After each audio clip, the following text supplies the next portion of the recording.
But look, what did it take for us to get to the point of an apology? We had to threaten a lawsuit, Jesse. And by the way, we're still entertaining it. We're talking to some of the best lawyers out there that are experts in this. And as you know, these things can be very complicated. There's a lot of facts and circumstances around it. But we're not going to let this go, because you should not be able to smear 5,000 high school and college kids and then just be able to walk away with it. And the reason they felt they needed to do that, Jesse, is because if they told their audience the truth, that when gas is the most expensive it's been, flights are super expensive, that 5,000 kids decided to spend a weekend in summer traveling across the country to go hear from conservative speakers, maybe the audience of The View would think twice about all of their ideas. That's why they felt so compelled to try to smear our wonderful summit this last weekend. Yeah, maybe you should get the lawyer that worked on that Covington Catholic school case. What was that, a $200 million settlement?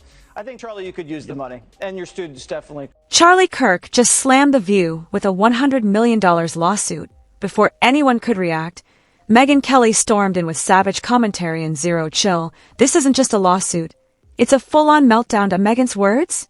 So brutal they deserve a warning label. What did she say that made Whoopi blink like Morse code? And why does Joy look like she sniffed legal trouble? Stick around. This chaos is top-tier drama. There was what do you call it? This Turning Point conference with all the smoke. What are they smoking something down there, or it's like whatever. Anyway, they were out there. The Nazis were in the front of out there in front of the conference with anti-Semitic slurs. Whoa, the drama. Charlie Kirk's organization, Turning Point USA, threatened to sue The View. And let me tell you, the nonsense that ensued is really something. Charlie Kirk's $100 million lawsuit is part strategy, part spectacle, and fully hilarious.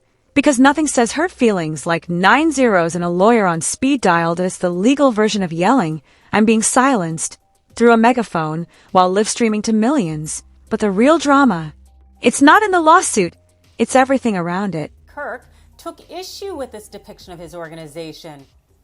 Kirk maintains that Turning Point USA is not affiliated with anti-Semitism or white supremacist. In a strongly worded tweet, the 28-year-old stated, "Talking to lawyers, many think we have a strong case. You cannot smear minors as Nazis and get away with it. It impacts them for the rest of their life. Hashtag sue The View." The real scene stealer? Megyn Kelly, watching from the sidelines, roasting the chaos like she brought marshmallows and a lawn chair. This isn't just a lawsuit. It's courtroom drama in full Broadway costume. Her disgusting, gross elitism and her complete out-of-touch nature with respect to the rest of the world. Sunny Hostin goes on The View and decides now would be a great time to dump all over the so-called uneducated. What we did not have is white women who voted about 52%, right, for Donald Trump. Uneducated white women, is my understanding. You have Latino men, actually, voting more for him. And you have, and black men was not the story. We're not the story here because they voted almost 80% for the vice president. Right. Just because you didn't go to college doesn't mean you're stupid, and it doesn't mean that you don't have wisdom. You can go to college and get a bunch of irrelevant facts about how men can allegedly give birth or whatever they Megyn's not part of the show. She's the critic who strolls in mid-act, mocks the script, and starts liver viewing while the cast is still performing. Usually, she's just shredding the premise for laughs. But this time, she picked a side, and it's Charlie Kirk, not because Megyn thinks Charlie Kirk's a national treasure, or has his photo taped to her mirror as she's backing him, because this lawsuit isn't just a headline-hungry ego trip that it's her kind of theater, and nothing delights her more than The View tripping over their own egos in front of a live studio audience. Charlie suing the cackling coffee clutch. Inevitable. Practically destiny. Picture it carved in marble next to a squinting bust of Reagan.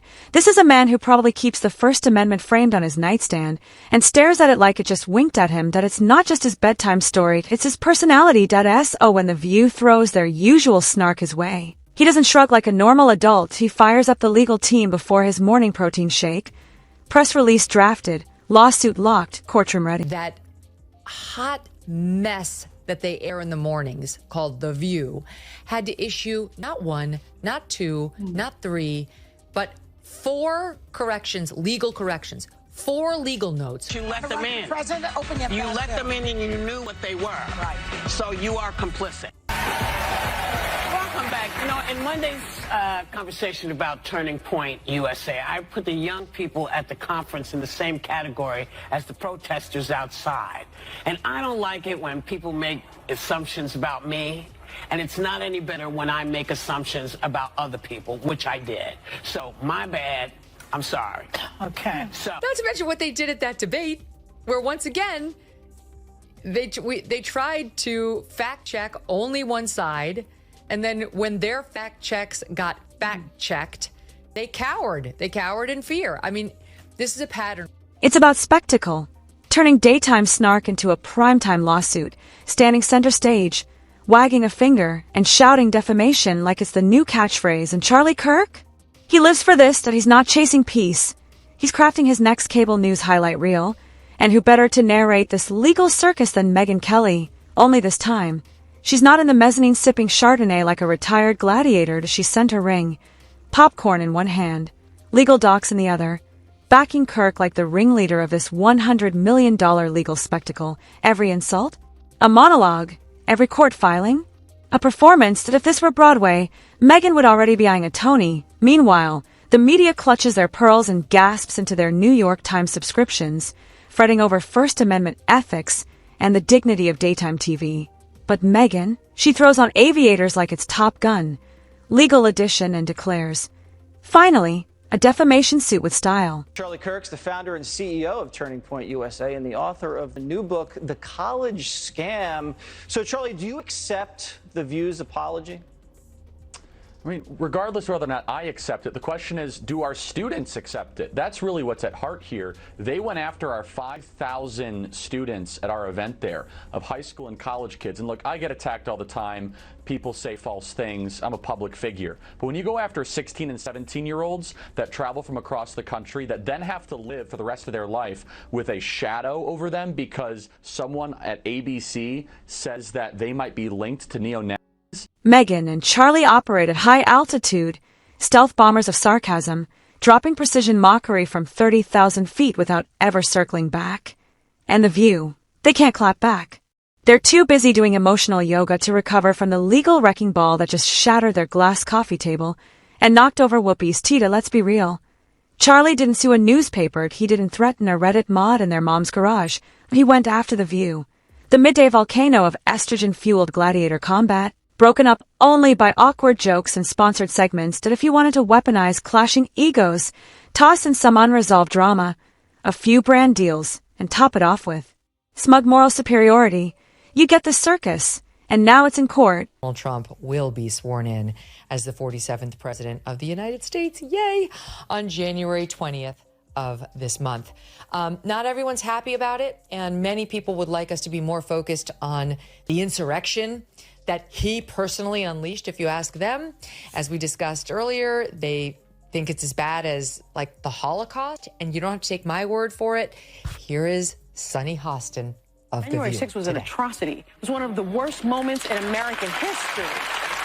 And when you think about the worst moments in American history, like World War II, things that happened, like the Holocaust, chattel slavery. Yeah, the January 6th is right up there next to the Holocaust and slavery. And Charlie, he looked at that caffeine-fueled, live-action TED Talk of dysfunction and said, yeah, let's do that. Like a man walking into a tornado with a lawsuit in one hand and popcorn in the other. This isn't a defamation suit. It's a drive-by roasting wrapped in legalese. And Megyn Kelly, she's not sighing about civil discourse as she's the hype woman, pulling receipts, tossing gasoline, and cheering Kirk on like it's opening night as she's not just supporting him legally, she's spiritually aligned. This isn't about clearing a name. It's about clapping back so loud the applause sign can't keep up. When Kirk dropped the lawsuit, Megyn didn't roll her eyes. She rolled up her sleeves and started dismantling The View's glittery illusion of untouchability to TO her. The View isn't even good TV, that it's a high-drama potluck where everyone brought hot takes and forgot the facts. Now they're being asked to pay the bill, literally. They're disgusting. She's Anna Navarro in your wildest imagination. You could never solo host a show. You will only ever make it as part of an ensemble, and you could never hope to achieve the success that Tucker Carlson has. So you can sit in your little cheap seats all day long and enjoy your little negative henpecking, but Your careers are going nowhere, and Tucker is about to dominate in whatever space he goes. Megyn Kelly knows how this game works. The View throws snark like Mardi Gras beads. Charlie Kirk caught one right in the ego and now demands a blockbuster-sized payout. Megyn? She's not just laughing. She's loving it. The View's fall is long overdue. When someone fights back, Megyn grabs a fork. She didn't need to team up with Kirk, just to target a lawsuit and a sarcastic headline. Charlie doesn't need to win. The win was filing the suit, making headlines, and breaking hashtags that he's suing to shame, not settle. Megyn narrates it like a Netflix true crime, only it's dignity that's dead. The View stays silent, sipping coffee. Now the punchline. Megyn wants silence, not rebuttals, because silence from a noisy show is the loudest confession. Kirk and Megyn are an odd tag team. One sues, one roasts, both winning. No debate needed. The ridicule says it all. This lawsuit is pure drama, and the audience is here for every second. And then you get this little lecture from, forgive me, those bitches over at The View. I'm a Christian girl. When something like this happens to you, like this assassination attempt, and you say something like God was watching me, that is a very unchristian thing to say because it's very narcissistic. Well, God was watching me and not watching them. There's something very disturbing. Not what he said. I should have pulled the plug on that mic yesterday. That's obnoxious. I don't know what church she goes to. That is how people of faith talk, and the intimation is never he was looking out for me, but not those monsters. Right. It's no. For Charlie, it's political theater. For Megyn, pure comedy. Together, they prove daytime TV isn't above criticism. It's the perfect target. Loud, self-important, and confusing opinion for truth. No need for a face-to-face. Their bond is sarcasm. If you throw shade on national TV, be ready to get served back. Hard. Megyn supports Kirk not out of loyalty, but because she loves the chaos. While Kirk fights legally, Megyn fires off savage one-liners. The View stays silent, realizing their throne isn't as safe as they thought. Megyn laughs from the sidelines, tossing tomatoes like a harsh critic. This isn't about winning in court. It's about owning the story. Kirk and Megyn are rewriting the playbook. How to sue a talk show and steal the spotlight. No apologies, no fights. Just sharp sarcasm. In a world where mockery is king, Megyn and Charlie are billionaires. The View? They just got the bill.